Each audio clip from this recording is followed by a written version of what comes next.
இப்போ எல்லா சேலைக்குமே நான் ப்ளவுஸ் தைச்சிடுறதா? ஏண்டி எல்லா சேலைக்கும் எப்படி ப்ளவுஸ் தைப்ப? இப்போதைக்கு முகூர்த்தப்பட்டும் கல்யாணப்பட்டும் எடுத்துக்க. அப்புறம் ஒரு 5 சேலைக்கு மட்டும் ப்ளவுஸ் தைச்சுக்க. அதுக்கப்புறம் கல்யாணம் முடியட்டும், அதுக்கப்புறம் ஒரு 5 ப்ளவுஸ் நாங்கள் தைச்சி கொடுத்துட்றோம்.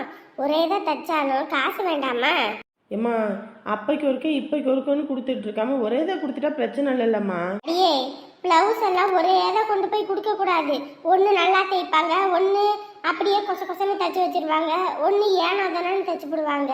அதனால எல்லாத்தையும் ஒன்று எப்படி தைக்கிறாங்கன்னு பார்த்து அதுக்கப்புறம் தான் மற்றதை கொடுக்கணும். அதுக்கப்புறம் எல்லாம் போயிடும். மொத்தமாக தைச்சிட்டு பரவாயில்ல. அளவு ப்ளவுஸு கேட்பாங்களே, அளவு ப்ளவுஸு. ஆமாம், நீ நல்ல நாளே சேலை கட்ட மாட்டேன். இப்போ அளவு ப்ளவுஸ்க்கு என்ன பண்ணுறது? ஏம்மா, அப்போ நான் என்னுடைய சின்ன வயசுக்கு வந்தப்ப எடுத்தோம்ல அந்த ஜாக்கெட் இருக்குல்ல, அதை எடுத்து கொடுத்துறவா? ஆமாம், அப்போ நல்லா ஒல்லியா இருந்தேன். இப்போ தான் பெருத்து பனிக்குட்டி மாதிரி ஆயிட்டேன். அப்புறம் அது எப்படி பார்த்தோம்? அம்மா, பெத்த பிள்ளைய பார்த்து பன்னி குட்டின்ற. ஏடி, பன்னிக்குட்டியே பன்னிக்குட்டின்னு தானே சொல்லுவாங்க, கழுத குட்டின்னு சொல்லுவாங்க. அம்மா என்னம்மா? இல்லடி, சொன்னேன். அமுதா, நீயும் ஒரு 3 சேலைக்கு ப்ளவுஸ் தைச்சிக்க, சரியா? ஏன்னா அங்கேருந்து வரும்போது நீ ஒன்றும் எடுத்துகிட்டு வராமல் வந்துட்ட. இங்கே இருக்கிற அந்த ப்ளவுஸையே துவைச்சி போட்டுக்கிட்டு சேலையை மாற்றி மாற்றி கட்டிக்கிட்டு இருக்க. அண்ணி, எனக்கு என்ன அவசரம்? என்கிட்ட காசும் இல்லை அண்ணி 3 ப்ளவுஸ்லாம் தைக்கிறதுக்கு. இப்போ யார் உங்ககிட்ட காசு கேட்டா? இப்போ உங்கள் அண்ணன் நானே என்ன காசு கொடு அப்படின்னு கேட்டோமா? கல்யாணத்துக்கு முன்னாடியே அண்ணன் செய்கிறது வேற, கல்யாணத்துக்கு அப்புறம் அண்ணன் செய்யணும்னா பாவம்ல நீ. இப்பெல்லாம் நீ சொல்லக்கூடாது, சரியா? உங்கள் அண்ணன் தான் இது, வேற யாரோ கிடையாது. வேணுங்கிறத கேட்டு வாங்கிக்க. அண்ணி, அண்ணன் வராரு. ஏடா, என்னடா பண்ணிக்கிட்டு இருந்த இன்ன வரைக்கும்? நேரம் கிழமை வர்றது இல்லையா? அந்த ஒரு பாரு சேலையெல்லாம் எடுத்து வச்சுட்டு உக்காந்துக்கிட்டு இருக்க. ஏங்க, வந்து சீக்கிரம் வண்டி எடுங்க. ப்ளவுஸுக்கு ஆர்டர் கொடுத்துட்டு இந்த அவளுக்கு கவரிங் செட்டு அப்புறம் இந்த ஜவுளி முடியெல்லாம் வாங்கணும், போய் வாங்கிட்டு உடியாந்துருவோம்.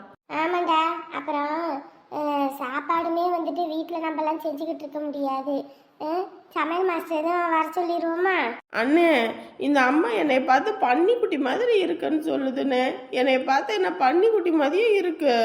அண்ணன் முகமே ஒன்றும் சரியில்லையே, என்னமோ மாதிரி இதுவே பறி கொடுத்த மாதிரி எல்லாம் இருக்கு. என்னடா வந்ததுல இருந்து மச மச நின்றுக்கிட்டு இருக்க?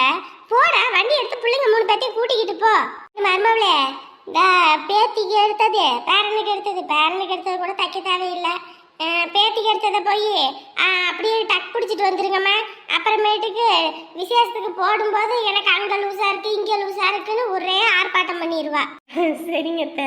அண்ணே, என்னண்ணே முகமெல்லாம் வாட்டமா இருக்கு, என்ன ஆச்சுண்ணே? ஆமா, முகமெல்லாம் வாட்டமா தான் இருக்கு. என்னப்பா, என்ன ஆச்சு?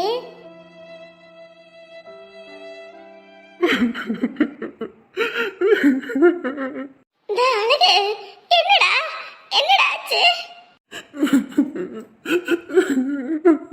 என்னங்க என்னங்க அழறீங்க? எங்க எங்க? அண்ணே, என்னண்ணே ஆச்சு? ஏனே அழுவுற? நீ அழவே மாட்டியண்ணே. அண்ணே, அண்ணா, ஏன்னா அழுவுற? அழுகாதண்ணே, அழுத மனசு தாங்காதண்ணே. அண்ணே, அப்பா, நீ அலறத பார்த்தா எனக்கு பயமா இருக்குடா. என்னடா தம்பி, என்னடா ஆச்சு? என்னடா தம்பி? அம்மா, போச்சுமா, போச்சு. ஏய், அடி வயிற்றுல புளி கரைக்குதுடா எனக்கு. என்னடா போச்சு? என்ன போச்சு?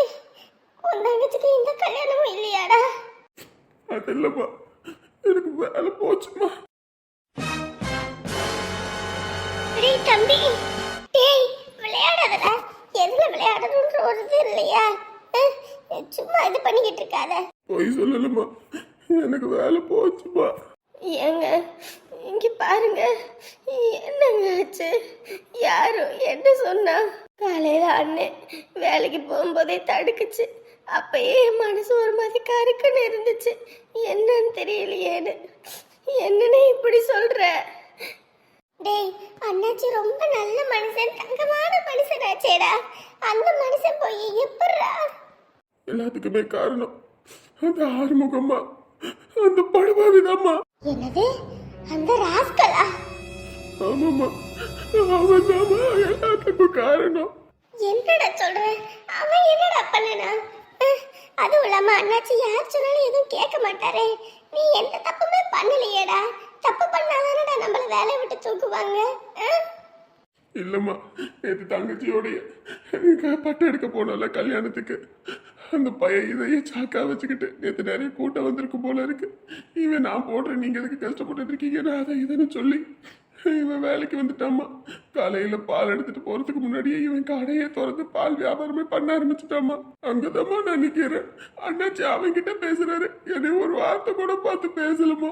அதுக்கப்புறம் அண்ணாச்சின்னு நானா பேசுறேன், அதுக்கப்புறம் பேசுறாருமா.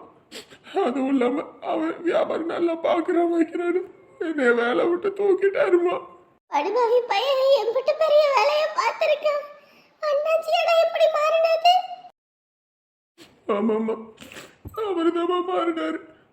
நான் எத்தனை வருஷம் நீங்க எல்லாரும் சொன்னீங்க வேற பக்கம் வேலைக்கு போடாது. ஆனா ஒரு நாள் கூட அண்ணாச்சியை விட்டுட்டு வரணும்னு நினைச்சதே கிடையாதுமா. பாவம் அந்த மனுஷன் நம்மளும் போயிட்டா என்ன பண்ணுவாருன்னு இத்தனை வருஷம் அவர் கையே பிடிச்சிக்கிட்டு இருந்தேன். சம்பளம் கம்மினாலும் நல்ல மனுஷன்றதுனால தான் நம்ம வேலைக்கு போனேன். என்னை இப்படி ஏமாத்திட்டாருமா.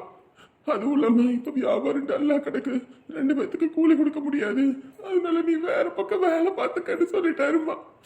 அதுக்கப்புறம் நிலைமை சரியானோட உன்னை கூப்பிடுறேன்னு சொல்றேன். ஓஹோ, அந்த அளவுக்கு ஆயிப்போச்சா? விடுடா, விட்டு தொலை. போனா போயிட்டு போகுது. இந்த வேலை இல்லைன்னா இன்னொரு வேலை. வேலை கொடுக்குறவனுக்கு தான் ஒரு வேலை, வேலை இல்லாதவனுக்கு 1000 வேலைடா. கையும் காலும் என்ன முடங்கியா போச்சு? ஏன் இந்த வேலையை வேற பக்கம் போய் செஞ்சீங்கன்னா உனக்கு என்ன கூலியா கொடுக்க மாட்டாங்க? இந்த ஆள் கொடுக்குற 600 ரூபாவா சம்பளத்துக்கு அவன் என்னென்ன வேலை நம்ம இது பண்ணியிருக்கோம். விடுடா விடு.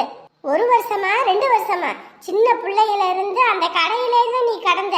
எனக்கு நீ புள்ளன்றதை விட அந்த பையனுக்கு நீ ஒரு தம்பியாவோ இல்ல ஒரு நல்ல இதாவோ நீ வச்சிருந்தான்னு தான் நான் இத்தனை நாளா எதுவும் கண்டுக்காம விட்டேன். ஏடி நீ எல்லாம் என்ன ஜென்மோன்னு தெரியல. எப்படியாப்பட்டவனை கட்டி வச்சிருக்க பாத்தியா? என் புள்ள வாழ்க்கையை அழிச்சு விட்டல நீ. உனக்கு என்னடி நாங்க பாவம் பண்ணோம்? எதுக்கடி எங்க குடியை கெடுக்குறீங்க இப்படி? அம்மா, எதுக்குமா தங்கச்சியை திட்டுற? அவன் என்னமா பண்ணுவா? அத்தை, நம்ம தலையெழுத்து இப்படி இருக்கு, அதுக்கு போய் எதுக்கு அத்தை அமுதாவை திட்டுறீங்க? இல்ல இவளாலதான். இவளை இந்த வீட்டுக்கு கூட்டிட்டு வந்ததுனாலதான் அந்த பையன் இந்த வேலையை பார்த்திருக்கான். இத்தனை வருஷம் வேலையை கெடுக்காதவே இப்ப வேலையை கெடுக்கிறாங்க. அதுக்கு என்ன அர்த்தம்? எல்லாம் இவதான், எல்லாம் இவளாலதான். ஐயோ அத்தை, இப்ப எதுக்கு அவகிட்ட சண்டை போட்டுக்கிட்டு இருக்கீங்க? விடுங்க அத்தை, சும்மா எதுக்கு வாயை வச்சுட்டு கம்முன்னு இருங்க. அவளே உடம்பு சரியில்லாத ஆளு. இப்படியேதான் என் வாயை அடக்குறீங்க. இப்ப நல்ல வேலை இழந்துட்டுல இருக்கிறான். இந்த மாதிரி வேலை வேற எங்கிட்டு போனாலும் கிடைக்குமா? அத்தை, கடவுள் ஒரு கதவை அடைக்கிறாருன்னா இன்னொரு கதவை நமக்காக திறப்பாருன்னு அர்த்தம். அதுக்குன்னு நம்ம வீட்டுக்கு நம்மளை நம்பி வந்த பிள்ளைய நீங்க கழிச்சு கொட்டுனா அதெல்லாம் சரியா போயிடுமா? நம்மளுக்கு இந்த நிலைமைனா அவ இத்தனை வருஷம் அவங்கிட்ட வாழ்ந்திருக்காளே, அவ எம்பிட்டு கஷ்டப்பட்டிருப்பா. நம்ம புள்ள அத்தை, இப்படி பேசாதீங்க. எல்லாரும் சேர்ந்து என் வாயை தான் அடக்குவீங்க. என்னமோ பண்ணி தொலைங்க. இன்னைக்கு என் பிள்ளைதான் இப்படி வேலையை பறி கொடுத்து போய் உட்கார்ந்துருக்கான்.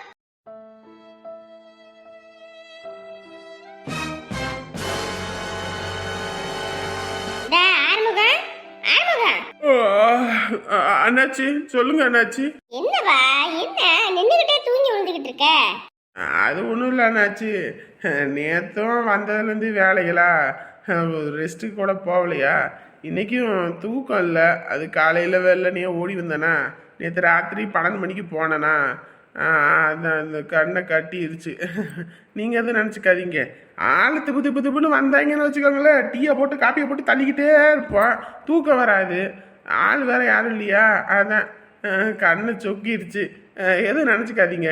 உடனே போய் மூஞ்ச கை கழுவிட்டு வந்துடுறேன், அதுக்கப்புறம் பிரச்சனை ஆயிடுவேன். அட இம்பிட்டு வேலை இழுத்து போட்டு பார்க்குறேன், எனக்கு ஒரு வேலையும் வைக்காம. நீ போயா, வீட்டுக்கு போயிட்டு ஒரு 2 மணி நேரம் தூங்கி எந்திரிச்சு வா. ஐயோ அண்ணாச்சி, நமக்கெல்லாம் தூக்கலாம் வேண்டாம், நான் பாட்டுக்கு வேலை செய்வேன். ஏயா தூக்கம் இல்லாம வேலை செஞ்சினாலும் உடம்பு கெட்டு போயிடியா? அதுவும் இல்லாம இப்படி தூங்கி விழுந்துகிட்டு இருக்க. இப்ப பெருசா ஆள் கூட்டம் யாரும் வரமாட்டாங்க. கரெக்டா ஒரு 4 மணிக்கு தான் எல்லாரும் திப்புன்னு வருவாங்க. நீ ஒரு 2:45க்கு வந்துட்டீனா கூட போதும். அடுத்த அங்கிட்டு வேலையை பார்த்துக்கலாம். சரியா? கிளம்பு. இல்லை அண்ணாச்சி, உங்களை எப்படி அண்ணாச்சி ஒத்தையில விட்டுட்டு போறது? நான் வேணா இந்த இங்கிட்டு கொஞ்சோண்டு இடம் இருக்குல்ல, இங்கிட்ட ஒரு துண்டை விரிச்சு போட்டு அப்படியே படுத்துக்கிறேன். ஆள் வந்தா எந்திரிச்சு வேலையை பார்ப்பேன். இல்ல அறுமுகம், நீ கிளம்புடா, பாத்துக்கிறேன். சரிங்க அண்ணாச்சி, அப்போ நான் வரட்டுங்களா? போயிட்டு வாயா போயிட்டு வாயா. பாவம் அழகு, நான் வேற வேலையை விட்டு போகணும்னு சொல்லிட்டேன். பாவம் என்னை நினைச்சு கோவத்துல தான் இருப்பானோ என்னமோ தெரியலப்போ. நானே என்ன பண்ணுவேன், நல்ல வேலைக்காரன், அதனால தான் எது பண்ணாலும் அவன் பொறுத்து போனேன். நம்மளும் எத்தனை நாளைக்கு தான் பொறுத்து போகிறது, நம்மளும் எதுக்கு சம்பளம் கொடுக்கறது, நம்ம வேலை செய்யாமல் இருக்கணும். வந்தவங்க வேலையை இழுத்து போட்டு பார்த்தா தானே நமக்கு ஒரு மாதிரி நிம்மதியாக இருக்கும்.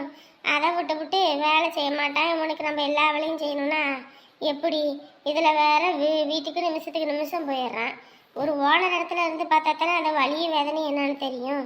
நாளைக்கு அவனே ஒரு கடைக்கே ஓனர் ஆனாலும் இந்த மாதிரி ஒரு வேலைக்காரன் கிடைச்சா அப்போ தெரியும் அவனுக்கு என்னன்னு. என்னடா இது இப்படி நிமிஷத்துக்கு நிமிஷம் வீட்டுக்கு ஓடிடுறானே, இவனை வச்சுக்கிட்டு எப்படின்னு. நம்மளும் இத்தனை வருஷம் பல்ல கடிச்சிக்கிட்டு பொறுத்து தானே போகணும். இப்போத்தானே தடவை. சரி, நமக்கு கடை தானோனையும் கூட கூப்பிடுவோம், பார்ப்போம். நல்ல வள்ளி வதக்குன்னு சாப்பிடுங்க. மா, நீங்களும் சாப்பிட வேண்டிதானே? அடே நீங்க சாப்பிடுங்க முதல்ல, நீங்க சாப்பிட்டதுக்கு அப்புறம் நான் சாப்பிட்டுக்கிறேன். மருமவளே நல்ல நாளே என்ன ஏதுன்னு கேட்டு வரமாட்டா. மா, அவ பாத்ரூம்ல குளிச்சுக்கிட்டு இருந்தாமா, குளிச்சுட்டு இருப்பா, துணியெல்லாம் துவைச்சு போட்டு, அதனால வருவா. அப்படியா? சரியா. அப்புறம் ஒரு முக்கியமான விஷயம் பேசணும், அதான் மருமொழி உடனே உட்கார வச்சு ஒரே தான் பேசி போடலான்னு பார்த்தேன். என்னம்மா முக்கியமான விஷயம்? இல்லைப்பா, தங்கச்சி வீட்டில் வேற கல்யாணம் வச்சுருக்காங்க. காசுக்கு என்ன பண்ணுவாங்களோ ஏது பண்ணுவாங்கன்னு தெரியல, தடுமாறிக்கிட்டு இருப்பாங்க. அதான் அப்பாவை அக்கௌண்ட்லேயும் என் அக்கௌண்ட்லேயும் அப்பா கொஞ்சம் கொஞ்சமாக காசு சேர்த்து போட்டிருந்தாரு, ஒரு 1 லட்ச ரூபா பக்கம். அதான் சரி அவங்களுக்கு கொடுத்தா இந்த நேரத்தில் கொஞ்சம் உதவியாக இருக்குமேனு பார்த்தோம். அம்மா, இதெல்லாம் நீங்கள் என்கிட்ட கேட்கணுமா என்ன? தங்கச்சிக்கு கொடுக்கறது, அதுவும் நீங்கள் உங்கள் பணத்தை தானே கொடுக்குறீங்க, கொடுங்கம்மா தாராளமா. நான் அதெல்லாம் எதுவும் சொல்ல மாட்டேன், சரியா? இதெல்லாம் நீங்கள் முதல்ல என்கிட்ட கேட்கணுன்ற அவசியமே இல்லை, கொடுங்கம்மா. அதுக்குன்னு இல்லைப்பா, என்னதான் இருந்தாலும் இந்த வீட்டுக்கு மூத்தவன் இப்போ நீயே. எங்களுக்கு அப்புறம் இந்த குடும்பத்தை நீ தான் பார்க்க போகிற வைக்க போகிற. உங்ககிட்ட ஒரு வார்த்தை சொல்லிட்டு தங்கச்சி கொடுக்கணும், நாங்கள் பாட்டுக்கு எடுத்து கொடுக்க முடியாதுல்ல. அதுக்காக தான் ஏன் கேட்குறேன், தங்கச்சி கொடுக்கலாமா இல்லை எப்படி? உனக்கு எதுவும் தேவை எதுவும் இருக்கா? இருந்தா சொல்லு, ஆளாளுக்கு பாதி எடுத்துக்கங்க. அதுக்கு தான் ஏன் கேட்குறேன். அதுவும் இல்லாமல் பாரு, அப்பாவும் அம்மாவும் காசு வச்சுருக்காங்க, நமக்கு ஒரு வார்த்தை கூட கொடுக்குறேன்னு சொல்லலை, தங்கச்சிக்கு கொடுக்குறாங்கன்னு நினைக்கிறேன்.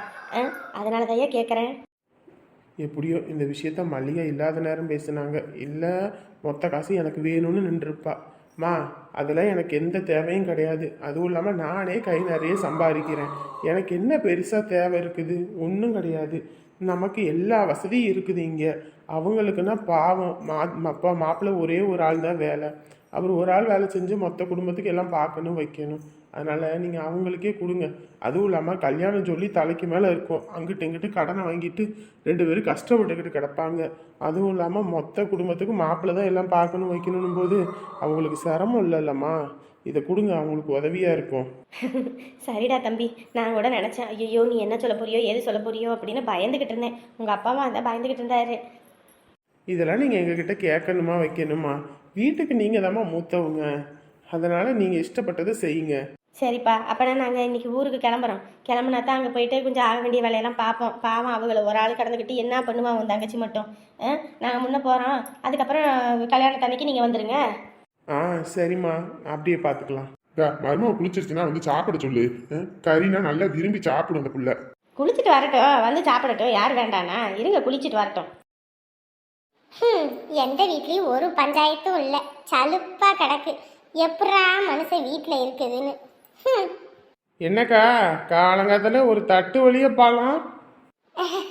ஆமாங்க, அது ஒன்றும் இல்லையா, உடம்புல சத்தே இல்லைன்னு சொல்லிவிட்டாங்க, நோஞ்சாங்கோழி மாதிரி இருக்கேன்னு சொல்லிவிட்டாங்க. அத்தை உங்க மாமையா அம்புட்டு பழத்தையும் வாங்கிட்டு வந்து நீ சாப்பிடுனாரு. அப்பதானே தெம்போட இருக்க முடியும். அதுக்கு தான் வாயா பழம் சாப்பிடுவேன்.